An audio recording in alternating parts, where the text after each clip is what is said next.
السلام عليكم ورحمة الله وبركاته. مرحبا بكم حبيباتي، ان شاء الله تكونوا بخير ولاباس عليكم. معكم جنة شانيل. اليوم جيتكم بوصفة مطلوع الطاجين بالسميد وخميرة الفرينة. لكل اخت ما ينجحش معها المطلوع جيتها بمقادير مضبوطة. قبل ما نبداو الطريقة ما تنساوش جيم، واذا كنتوا اول مرة تشوفوا فيا اشتركوا بالقناة. كما راكم تشوفوا هنا حبيباتي نقسم معكم الخبزة، يجي من الداخل مفشش ومثقب كما البغرير. يلا معايا نبداو في طريقة التحضير. هنا حبيباتي المقادير تاع خميره الفرينه نستحقوا فيها 4 مغارف تاع فرينه، نستحقوا ملعقه صغيره تاع سكر، ملعقه كبيره تاع خميره الخبز على حسب الجو، ونستحقوا كاس تاع ماء يكون دافي. انا هنا ديجا كنت خدمتها وجدتها ما قبل وخليتها تختمر بالوقت، غير راني نقول لكم المكونات اللي يجوا فيها. دوك نوريكم تشوفوا الخميره تاعي كيفاش جات. وبالنسبه للعجينه نتاع السميد عندي 3 كيلات نتاع سميد ماشي متوسط، سمحوا لي، السميد الرطب، دقيق الفان هذا كامل. انا كيلت بعد الغريفيه هذه. هاد الكميه هذه تقدروا تخرجوا منها من 5 خبزات حتى ل4، واذا درتوهم تاع سندويشات صغار تخرج لكم كميه لاباس بها. وهنايا استعملت غير الماء يكون دافي، ما يكونش دافي اللي رايح للسخونيه وما يكونش دافي اللي رايح للبروده. ونبدا نجمع فيها غير بصباعي حتى نتحصلوا على عجينه طريه كما راكم تشوفوها هنايا. ما تكونش طريه بزاف وما تكونش قاصحه بزاف، باش نوصل لكم معلومه مليح كما راكم تشوفوها في لا فيديو. تبعوا الطريقه تاعي خطوه بخطوه ان شاء الله تنجحوا فيه. انا هنا غادي نعطيها غير واحد الدلكه خفيفه هكا، دلكه غير خفيفه ما تكثرش بزاف، ومن بعد ندير عليها شويه نتاع الماء يكون دافي ونغطيها بالبابي ولا ببورصه عادي. انا غادي ندخلها فيها باش كشغل نضغط عليها باش نعطيها ديك باش تزيد تولي معايا الاستيك، نقدر ندي فيها ونجيب ما تعبنيش، باسكو ما خليتهاش تريح بزاف، خليتها غير 25 دقيقه. نتوما تقدروا ديروها بكري وتخلوها ساعه تريح. وهنايا نبداو ندلكو فيها مليح. هنا بداو تشمخوا غير يدكم ودلكو، شمخوا يدكم ودلكو، ماشي تشمخوها بزاف تقلبوا فيها الماء باسكو ما غاديش تقدروا تحكموا فيها.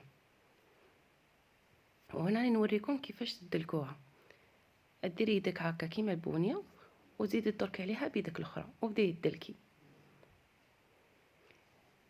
خرجي فيها غدا يدك اختي الا كنتي زعفانه ولا مقلقه ولا خرجي فيها غدا يدك، وفي نفس الوقت راكي تحصلي على خبز يهبل.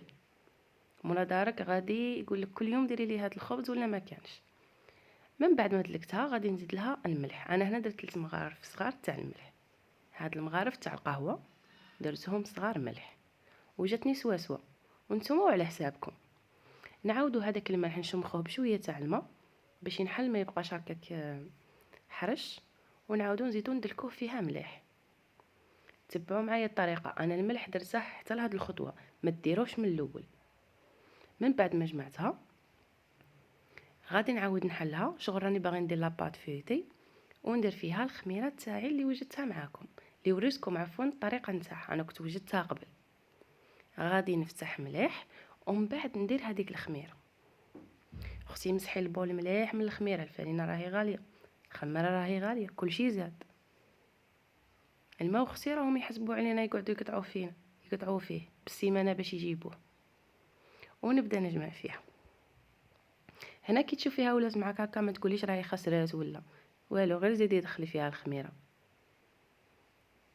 غادي نعييك شويه، جنة شانيل غادي تعييك شويه بصح غادي تخليك تخرجي في حاجه شابه. من بعد ما جمعتها وعجنتها مليح غادي نديرها في البول ونعاود نخليها تخمر. انا هنايا ما داتش معايا بزاف، دات معايا 20 دقيقه بلا حساب لقيتها خمرت كما كتشوفوا النباب اللي راهم فيها الله يبارك. من بعد ما خمرت رجعت باش نهود لها الخمور هذاك ونبدا نقرص فيها، نديرها كويرات اللي على حسب الحجم اللي بغيتيه. انا هنا درتهم خبيزات متوسطين ما درتهمش كبار بزاف.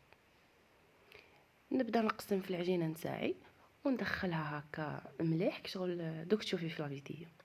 وهنا استعملت سميد الرطب، وبالنسبه فاش نحطهم في بابي كويسون باش كي نكون هز الخبزه تاعي تجيني فاسيلمون نحطها في الطاجين ما تعذبنيش، باش كي ديريها في النيشان في السربيسه ولا غادي تنطلق شويه، ايا ما تنجميش تحكمي فيها. ننصحكم بالبابي كويسون. ميم الخبز تاعكم تجيكم مدوره ومتحوفه بالنسبه للمبتدئات. واللي تكون كيما نقولوا محترفه في الخبز على بالي كاع تكون هكاك شغل طالقه روحها وتقدر تتحكم فيها. المهم بالنسبه اللي ما تستعملش ليكون كيما انا، كل ما دير الخبزه تاعها في السميد تمرمدها في السميد تعاود تغسل يديها ومن بعد تعاود تحكم قرصه واحده اخرى، باش كي لما درتيهاش غادي يدخل لك السميد لداخل في العجينه وتجيك البلاصه هكا شغل يابسه ولا نورمالمون كانت تصرى معاكم. باش كاع غلطنا في الخبز وكاع بالممارسه عاد ولينا نخدموا الخبز غايه. المهم هنايا نبدا نحل فيهم. انا ما نحلهمش رقاق بزاف وما نحلهمش غلط بزاف باش تجيني الخبزه هي هذيك كيما راكم تشوفوا. نعاود نغطيهم كامل نخليهم يخمروا. هنا خبيزاتي خمروا. بالنسبه اللي ما تعرفش الخبزه نتاعها تكون خمرت ولا لا، كي ديري صبعك فوق العجينه نتاعك والعجينه تعاود تطلع عرفي باللي راهي خامره راهي بيان. وتكوني درتي الطاجين تاعك يسخن ومن بعد تحطي فيه الخبزه تاعك وتبداي تدوري فيها تدوري فيها تدوري فيها حتى تبداي تشوفيها هكاك شغل بدا يطلع معاها الطياب. اون فوا يطلع معاها الطياب غادي تقلبي الخبزه نتاعك وتعاودي تكملي لها الطياب وتقعدي تدوري فيها غير بشويه بشويه باش يجيك السطح نتاعها احمر كيما راكي تشوفي. شفتوا علاش بابي كويسون مليح فاسيل موس قلعيه ما يعييك ما والو. هنايا الخبزه نتاعي نقعد ندور فيها وفي نفس الوقت راني نشوفها اسكو حمارت من التحت ولا والو. من بعد نعاود نقلبها على هذه الجهه هذه ونبدا نفس الطريقه اللي درتها مع الوجه اللي حطيتها عليه. نقعد ندور فيها حتى تحمر. وبالنسبه للجوانب تقدروا ديروها ما بين الطاجين والكانون باش يحمروا معكم كما راكم تشوفوا هنا. ومن بعد ما كملت كامل الخبزات نتمنى انكم تجربوا وتخلوا لي ارائكم في التعليقات وان شاء الله نكون خفيفه ظريفه عليكم. وبالنسبه للمشاهدين الجداد ما تنساوش ديروا اشتراك على القناه وتفعلوا الجرس باش يوصلكم الجديد. بالنسبه للمتابعين ومتابعاتي القدام بارطاجوا مع احبابكم وصحابكم باش تكبر العائله تاعنا ونزيد نحط لكم الجديد. المهم تهلوا في رواحكم ونتلاقوا في فيديو جديد ان شاء الله. مع السلامه.